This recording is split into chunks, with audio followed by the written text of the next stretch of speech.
Қайырлы күн достар, бүгін мен мына үйдің арт жағының қалай қоршалып жатқанымен бөлісейін дегенмін. Міне бізде мына қызыл колонналар тұр, бұлар рваный кірпіштен, осындай бұжыр болып тұрады. Одан кейін ортасындағылар сплиттерный блоктан осылай жасалып жатыр. Міне бір блок, екі блок, үшінші блок, төртінші блок жолдасын өріп жатыр. Астында, как положено, фундамент құйылған. Мынаның әр кірпішті қалаған сайын, білесіздер ма, уровеньмен өлшеп отырады. Яғни қисық болмас үшін, ирелеңдеп кетпес үшін осылай жасап отырады. Қазір сіздермен соны қалай жасап жатқанын бөлісетін боламын. Негізі әдемі шығып жатыр, иә. Егер әдемі шығып жатса, сіздерге мен видео ұнап жатса, лайк басып, каналға тіркеліп қойыңыздар. Мінекей бір кірпішті өрген кезде осылай жанына растворды салып алады. Бізде раствор цементпен, сосын топырақпен араласқан. Сөйтеді, үстіне қазір сплиттерный блокты қояды. Осыны қойғаннан кейін міндетті түрде сосын өлшейді.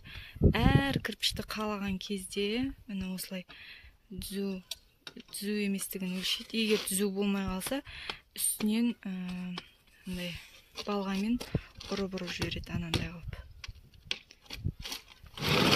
Міне осылай кірпіштер қаланып кете береді. Бұл таза еңбек. Достар, сіздерге видеоларымыз ұнаса, лайк басып, комментарий жазып қолдап кетіңіздер. Болашақта тағы да көп нәрселермен бөлісетін боламын. Негізі бұндай кірпішті, осылай бір кірпішті битіп қойғанына, егер біз адам жалдасақ, 150 теңгеден алады екен. Міне көріп тұрсыздар ғой. Негізі әдемі болып жатыр. Бұның бәрі еңбек. Өткен жолы мен инстаграм парақшамда көрсетіп едім ғой, осыны жартылай өріп кетсек, келіп біреулер теуіп кеткен. Бұлар еңбекті бағаламайтын адамдар.